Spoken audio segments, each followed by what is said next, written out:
오늘 아침 뉴스의 맥을 짚어드리는 시간 뉴스연구소. 오늘도 두 분의 연구위원 함께합니다. CBS 김광일 기자 그리고 김준일 시사평론가 어서 오십시오. 안녕하세요. 첫 뉴스 어디로 가나요? 사도광산 뒤통수. 그러니까 유네스코 세계문화유산으로 등재되는데 우리가 동의를 하는 대신 일본 정부가 여기서 있었던 역사적인 비극에 대해 추도하겠다, 기념하겠다 했던 거 아니에요? 네, 그랬는데 결국 또 당했습니다. 그러니까 말씀하신 것처럼 사도광산 이제 등재에 대해서 우리 정부가 양해해줬을 때 일본이 약속을 세 가지를 했었거든요. 예. 첫 번째, 조선인 노동자 관련 전시를 하겠다. 전시장을 만들어서.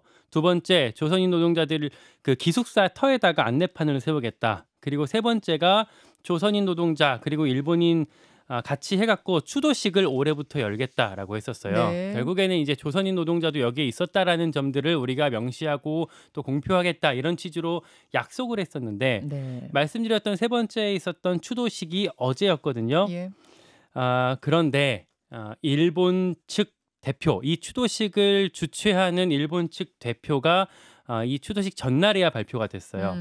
이쿠이나 아키코 정무관. 네, 이 이쿠이나 아키코 정무관이 야스쿠니 신사를 참배했었던 사람이라는 거거든요. 그러니까 아시다시피 태평양 전쟁 A급 전범들이 합사된 곳이 야스쿠니 신사고 네. 이 신사를 참배했던 인물이 당시 그 조선인 노동자들을 추모하는 행사에 일본 측 대표로 온다는 거 사실은 너무 부적절하고 이상한 일이잖아요. 그렇죠. 그렇기 때문에 우리 정부에서는 결국 이 추도식에 불참하기로 선언을 했습니다. 네. 외교부에서 발표한 얘기가 재반 사정을 고려해서 추도식에 불참하기로 결정했다라고 했는데 이 재반 사정이라는 게 제가 앞에 말씀드린 이런 배경일 거고요. 네, 네. 사실은 가 있었어요. 우리 당국자들이랑 유가족들이 이미 일본에 가 있거든요. 네.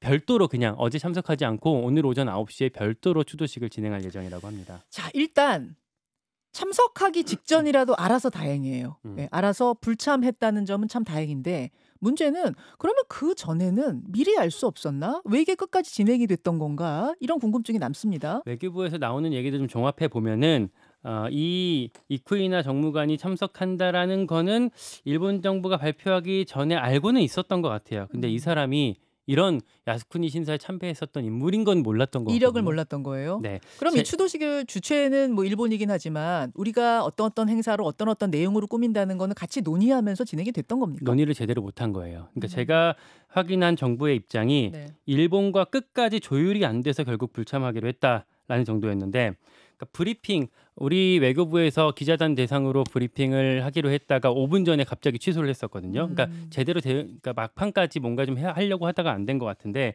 이게 왜냐면 네. 일본 측 이 추도식의 주체가 일본 정부가 아니었습니다. 시민사회에서 했어요. 아, 그래요. 네, 그러면서 사실 그때부터 이거 뭐야 또 약간 나중에 말 바꾸는 거 아니야 이런 의심이 있었는데 결국에는 사실 그렇게 된 거고요.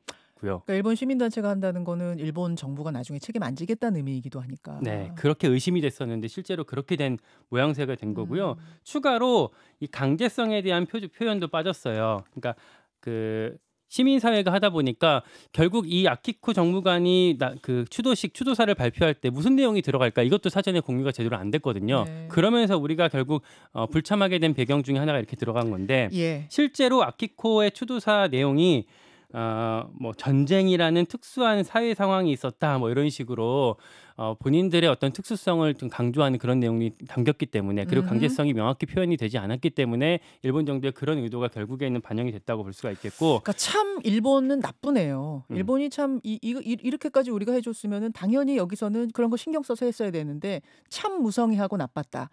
우리는 참 무기력했다 이런 생각이 드네요. 맨날 우리가 물컵에 반잔을 먼저 채우면 저쪽에서 채우지 않겠냐라고 기대했던 걸 결국 이번에도 또 나이브하게 좀 순진하게 뒤통수를 맞았다고 할 수가 있을 것 같고요. 그나마 어쨌든 불참하기로 발표를 했으니까 네네.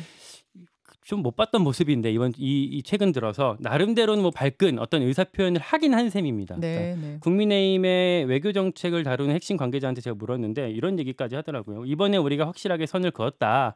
그러니 우리 정부가 친일이 아니라는 걸 증명된 거 아니냐.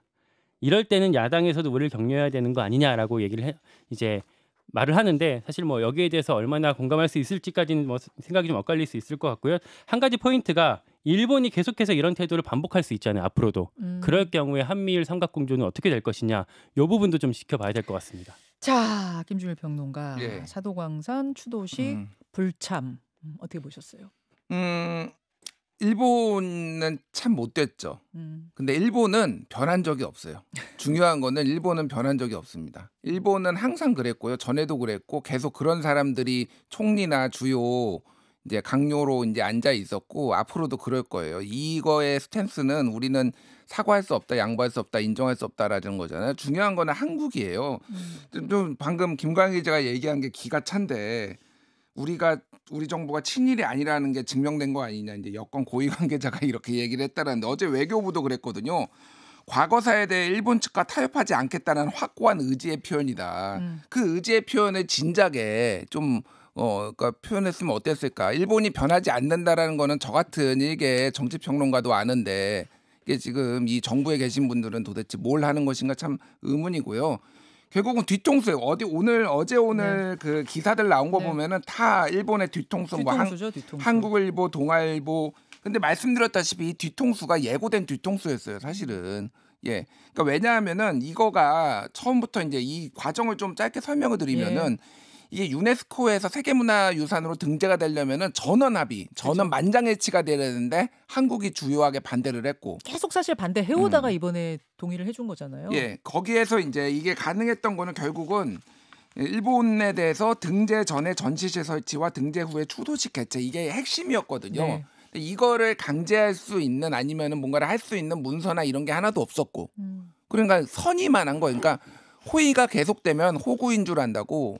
호구가 됐다라고 봐야죠. 왜냐하면 이거를 선의로만 한 거잖아요. 그러니까 문서로 남겨놓던지 뭔가 합의를 하던지 뭐 이런 게 전혀 없었고 우리가 이 정도 해줬으면은 해줄 것이다라는 거니까 이런 식의 일은 계속 반복될 거다. 왜냐하면은 예를 들면은 그러니까 뭐 배상금 문제, 그러니까 강제징용 배상금 문제도 우리가 재단 세워서 하겠다라고 했지만은 그래서 박진 외교부 장관이 뭐 일본의 물컵에 우리가 절반을 채웠으니 이제 나머지 절반을 채울 거라고 했지만 안 했잖아요. 그러니까 아무런 강제성이 없는 거예요. 그러니까 일본은 이제 어떻게 믿을 것이냐에 대해서 지금 와가지고 이제 우리가 과거사 문제에 대해서 단호하게 대처하겠다라고 하면 국민들이 믿어주고 박수를 쳐줄까요? 이거는 무능 외교고 오락가락 외교 뭐 이런 걸로 봐야 될 것 같고. 근데 왜 정부가 이런 것이냐? 왜 정부가 이렇게 된 것이냐는 하나는 이제 국내에 대해서 이제 지지율이라든지 대통령 국정수행 지지율 이런 게 낮은 부분들 이런 게 하나가 있는 것 같고. 또 하나는 좀 미묘한 세계 정세의 변화가 좀 있는 것 같습니다. 그렇죠. 예, 그러니까 예전에 그 오바마 정부 때도 우리나라와 일본에 엄청난 압력이 가해졌어. 너희 좀 친하게 지내라. 좀 화해 좀 해라. 한미일 공조해가지고 우리가 대응해야 되는데 니네 맨날 이렇게 싸우면 어떡해라는 게 사실 미국의 시각이잖아요. 그게 그래서 그러니까 지소미아 한일 군사정보보호협정 이제 그때 맺어지고 이런 과정이 있었던 것도 오바마 정부 때 그런 압력이 있어서 그래 이제 가능했거든요. 박근혜 정부 때. 그래서 그 다음에 이제 지금 전체적인 분위기를 보면은 바이든 때도 거의 오바마하고 비슷하게 지금 압력이 있었고 한국이 어느 정도 한미를 강화하기 위해서 지금 이렇게 약간 협상 내지는 굴욕적인 외교도 좀 불쌍한 상황이 있었는데 지금 분위기가 이제 바이든에서 이제 트럼프로 들어오면서 약간 그런 게 있고 또 하나는 중국하고 지금 우리나라가 매우 가까워지고 있어요. 그 대통령이 발언한 게 외신하고 발언 그 인터뷰했을 때 중국하고 미국하고 태길할 문제가 아니다. 이런 얘기하고 최근에 중국이 그러니까 한국 등 9개국에 대해서 비자 면제 조치를 일방적으로 발표했거든요. 그러니까 1일이에요, 1일. 그러니까 이번 달 들어와 가지고 한국의 유화 제스처를 이미 보낸 것이고 그리고 가 가지고 중국 시진핑 주석하고 대통령하고 만나고 그 방중을 제안하기로 하고 이게 왜 그러냐면은 북중러라고 사실 묵지만은 북중러가 사실 이견이 좀 있어요. 한미일보다 훨씬 느슨하다라고 보면 될 것 같고 특히 북한군이 러시아에 파병된 것에 대해서 중국이 굉장히 불편합니다. 지금. 예, 그래서 한국을 지렛대로 이용해가지고 지금 그것도 견제하겠다라는 게 있어요. 그러니까 어떻게 보면은 그런 변화에 조금 조응하는데 일본도 조금 이렇게 견제까지는 아니지만은 이견을 좀 내는 거 아니냐 이런 이제 전체적인 분위기들이 좀 있는 것 같습니다. 그러니까 지금 설명 잘해주셨는데 늘 우리는 그걸 잘 활용해야 되잖아요. 미국과 중국 사이. 그러니까 동북아의 전체 정세 속에서 우리가 어떻게 하는 것이 우리 실리에 좋은가를 늘 생각하면서 움직여야 되는 것인데 그것을 생각하면서 우리가 실리를 취한다면 일본에 대해서도 동북아 정세 생각해서 우리가 잘 지낼 수밖에 없으니 이런 것도 양보해야 돼가 아니라 우리도 잘 활용해서 우리가 더 실리를 취하고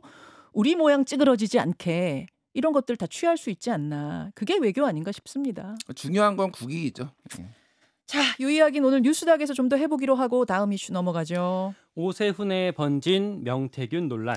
명태균 논란이 오세훈 시장한테 불똥이 튀었어요. 최신 뉴스를 제가 먼저 한마디로 간략하게 정리를 해드리면 오세훈 시장과 가까운 사람이 명태균 씨한테 여론조사 명목으로 최소 3천만 원을 건넸다. 예. 이게 지금 확인이 됐습니다. 대가성 여론조사 의혹이라고 할 수 있는 건데, 그러니까 우리 계속 봤던 게 윤석열 대통령 같은 경우 이제 그쪽 이슈는 뭐였냐면 여론조사를 명태균 씨가 해주고 의뢰비 대신에 나중에 뭐 공천으로 돌려받았다 이런 의혹이었던 거잖아요. 그렇죠. 오세훈 시장 같은 경우에는 여론조사를 해주고 아예 돈을 받았다는, 그러니까 스폰을 통해서 돈을 대납받았던 게 아니냐라는 의혹이거든요. 지금. 그러니까 지금 이제 비공표 여론조사인데 공표하는 건 아니고 비공표로 어떤 작전도 짜고 뭐 전략들 수립할 때 쓰는 그 비공표 여론조사를 받아봤고 어쨌든 여론조사를 돌렸으니까 비용을 줘야 하는데 그 비용을 후원자 중에 누군가가 대납했다는 건가요? 네, 여기부터 설명을 드릴게요. 명태균 씨가 구속되기 전에 예. 저희 CBS 기자를 만나서 이렇게 얘기를 했어요. 내가 오세훈을 시장으로 만들어줬다. 근데 감사하다라고 나한테 안 하고 우리 쪽에 사람, 그러니까 후원회장이라는 사람을 보내서 돈 몇 푼 주고 말았다라고 명태균 씨가 기자한테 얘기를 했어요. 근데 워낙 명태균 씨 말 중에는 또 허풍도 많고 나중에 보면은 뭐 틀린 말도 많고 해서 사실은 이게 뭔 소리야 하고 넘어갔던 건데 취재를 그때 해봤거든요. 이게 명태균 씨가 말한 후원회장이라는 사람은 뭐 실제 후원회장인지 모르겠지만 오세훈 시장의 측근 김모 씨라는 게 이제 저희가 취재한 내용이었고요. 네. 이 대납 비용이 얼마냐라고 했을 때 요거는 강혜경 씨 법률 대리인 노인인 이제 노영희 변호사 측에서 확인을 했다라고 하는데 1억 원 가량이었거든요. 그게. 예. 근데 그 중에 3,300만 원 같은 경우에는 통장 입금 내역, 송금 내역이 공개가 됐어요. 오세훈 시장의 후원자 김모 씨가 3천 얼마요? 3,300만 원. 3,300을 명태균 씨한테 보낸 게 확인이 됐다고요. 네. 김모 씨도 이 부분에 대해 인정했습니까?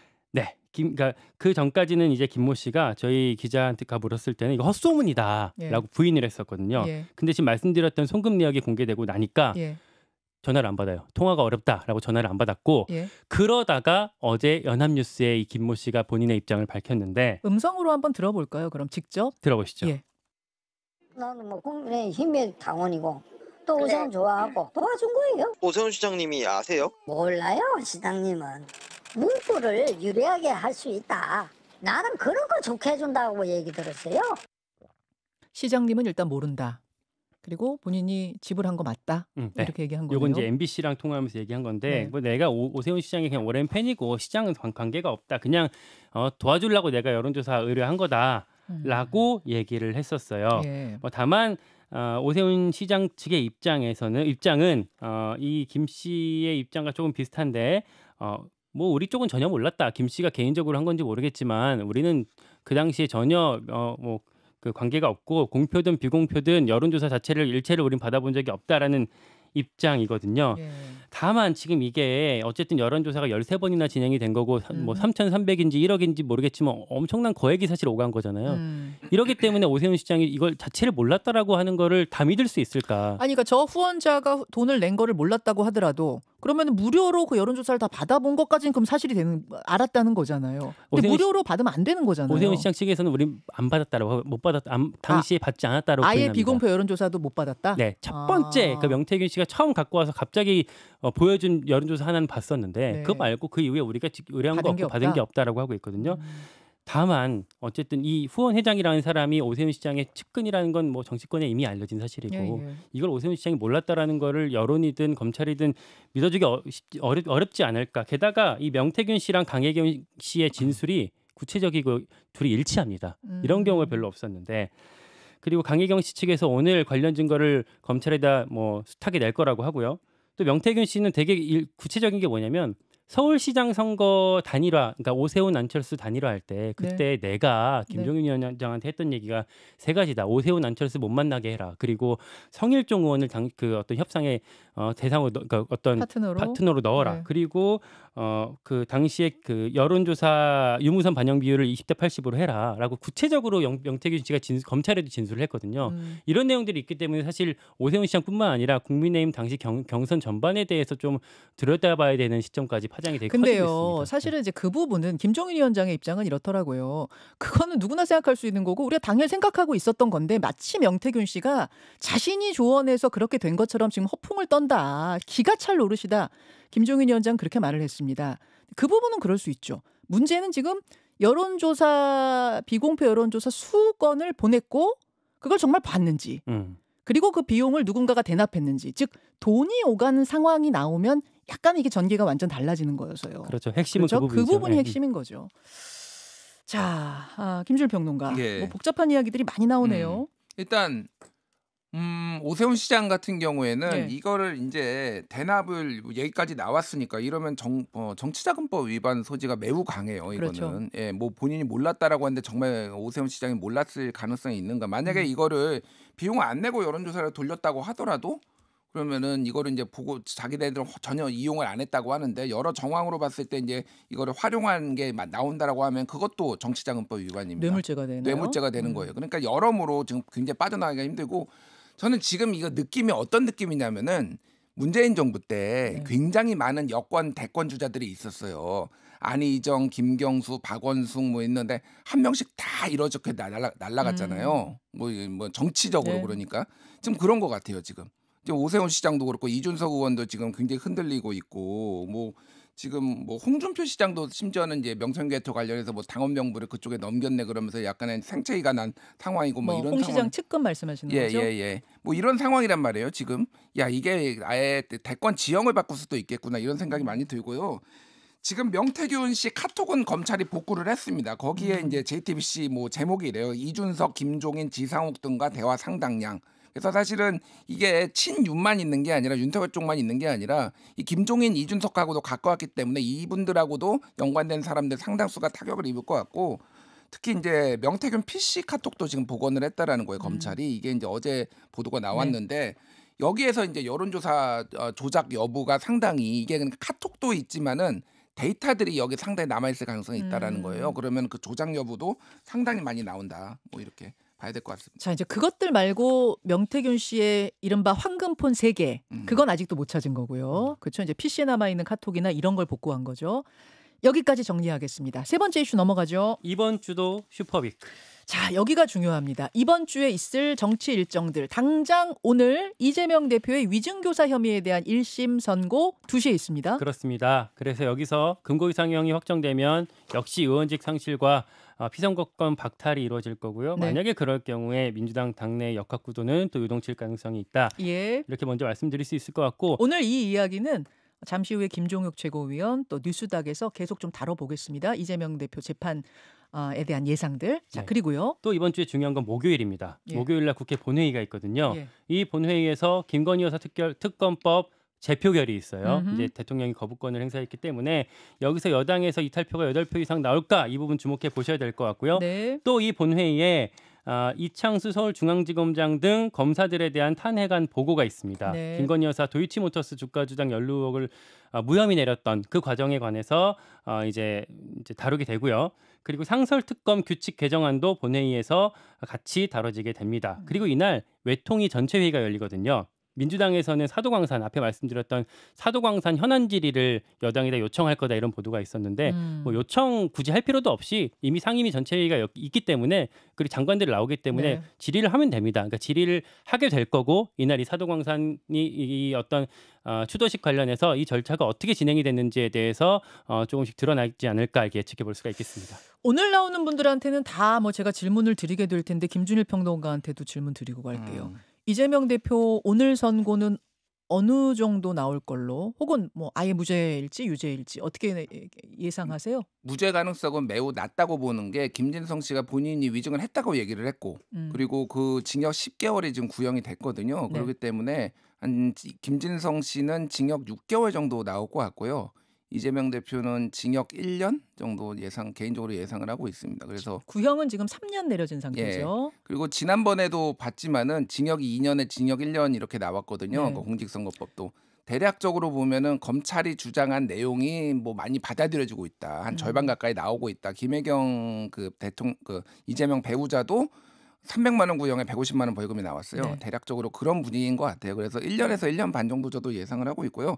중요한 게 오늘 김광희 기자가 얘기한 거죠. 빠진 게 29일, 그러니까 네. 28일 표결하고 29일에 이화영 2심이 있습니다. 아, 그렇죠. 이게 9년 6개월 지금 1심에서 1심에서 나온 게 그대로 확정이 되느냐. 근데 판사가 같아요. 그래서 이게 굉장히 중요하고 그날 또 검사 탄핵이 있어요. 이창수 서울중앙지검장 등 도이치모터스 주가 조작 무혐의 내린 사람들 3명에 대해서 탄핵 또 본회의 표결이 있어서 그것도 좀 봐야 될 것 같습니다. 여기까지 두 분 수고하셨습니다. 고맙습니다. 감사합니다.